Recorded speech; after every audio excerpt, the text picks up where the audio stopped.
Est-ce que ça t'est déjà arrivé d'entendre les louanges d'un bon entraîneur, d'un entraîneur qui se démarque vraiment des autres?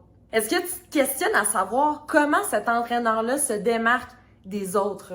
Tellement que lorsque tu parles de cet entraîneur-là, lorsque tu dis son nom, les personnes autour de toi, dans ton entourage qui connaissent cet entraîneur-là, sont comme « Ah oui, cette personne-là, elle est vraiment super bonne, ils sont super compétents, le service est excellent. » Donc, tu te demandes pourquoi.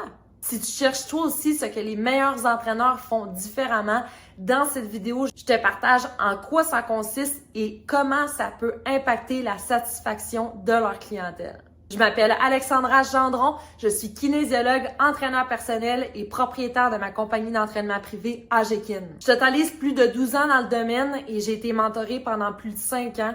J'ai vraiment appris beaucoup au fil des années et j'ai vraiment compris comment je pouvais faire la différence auprès de mes compétiteurs.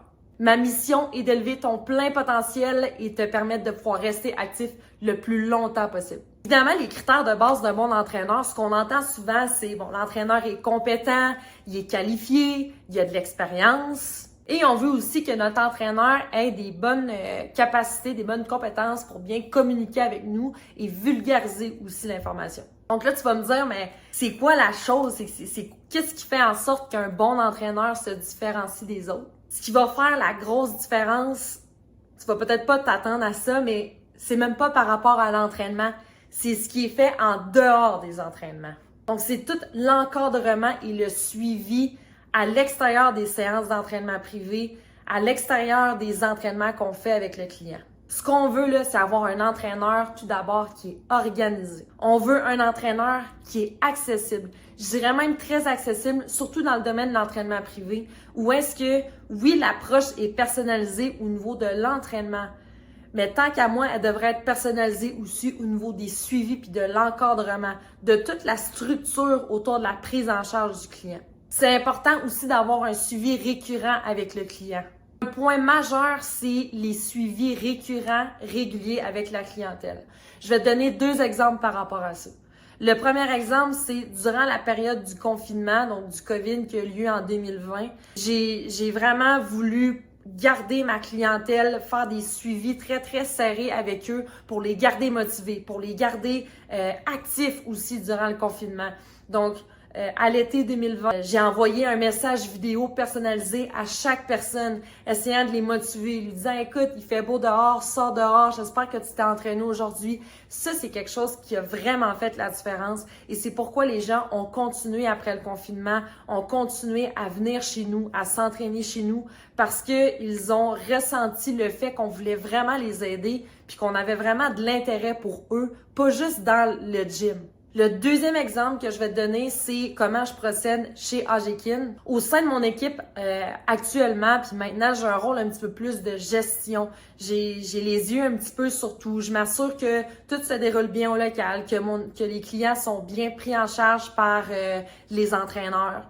Ce qui fait en sorte que j'ai un petit peu moins d'heures sur le plancher, donc sur le terrain. Donc, je vais m'assurer à tous les mois de faire un suivi auprès de chaque client que je n'ai pas l'occasion d'entraîner sur le plancher. Je m'assure que est-ce que l'entraînement est toujours aussi motivant? Est-ce que la progression continue de se faire?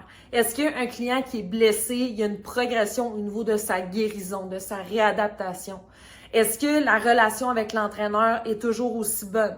Est-ce qu'on a besoin de faire certains ajustements ou est-ce qu'il y a des commentaires ou des suggestions? Je vais tout prendre cette information-là à tous les mois auprès de chacun pour m'assurer que le service auquel ils ont accès est de qualité et à la hauteur de qui ils sont. Parce que au fond, toute cette prise en charge-là, tout ce suivi-là, cet encadrement-là, c'est ça que les gens ont le plus de besoin. Peu importe le type d'entraînement que les gens vont faire avec l'entraîneur, si la prise en charge puis l'encadrement n'est pas optimal, n'est pas de qualité, n'est pas sur la coche, ça va vraiment faire une différence sur la motivation et le désir du client à perdurer dans son entraînement avec l'entraîneur. Puis pour vrai, ça l'aide grandement à la motivation, surtout pour des gens qui sont un petit peu plus hésitants au début sur l'entraînement, puis qu'ensuite, finalement, ils ne pourraient pas s'en passer. C'est vraiment ça qui va faire la différence. En résumé, Les critères de base par rapport à l'entraîneur, on veut qu'il puisse nous faire un entraînement qui est selon nos besoins, motivant, dans un environnement qu'on aime. C'est les critères de base, tant qu'à moi, mais on va aller plus loin que ça. Donc, c'est plus que ça. Un bon entraîneur va s'attarder à la prise en charge, à l'encadrement, au suivi qu'il va avoir avec son client. En dehors des entraînements, en dehors des visites qu'il a avec lui. Donc, finalement, on veut miser sur l'accessibilité à l'entraîneur en dehors des entraînements. C'est ce que les gens recherchent, au fond. Ils veulent être encadrés, ils veulent être structurés, oui, au niveau de l'entraînement, être organisés aussi, mais ça demande aussi d'avoir un suivi puis un intérêt de la part de l'entraîneur sur qu'est-ce que la personne fait à l'extérieur des entraînements quand on ne voit pas cette personne-là. Est-ce que ça va bien en dehors des entraînements? Est-ce qu'elle est active les journées qu'on la voit pas? Est-ce qu'elle se sent bien au courant des mois de son processus d'entraînement privé avec l'entraîneur? Est-ce que l'entraîneur avec qui elle est associée, ça fonctionne bien, la relation est bonne? C'est tous des détails qui vont vraiment faire la différence et sur lesquels un bon entraîneur va devoir miser son énergie. Du moins, c'est vraiment ce que je pense et je crois beaucoup que c'est comme ça que chez AGKID, entre autres, on se démarque des autres.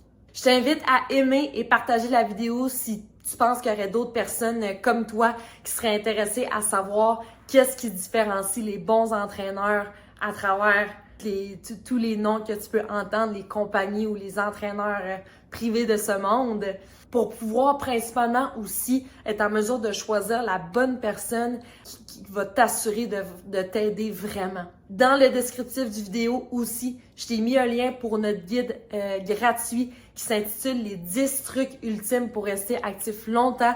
Donc, c'est 10 trucs ultimes simples et efficaces que tu peux appliquer dès maintenant qui vont vraiment faire une différence. Parce que le but, c'est de pouvoir t'aider à rester actif le plus longtemps possible finalement.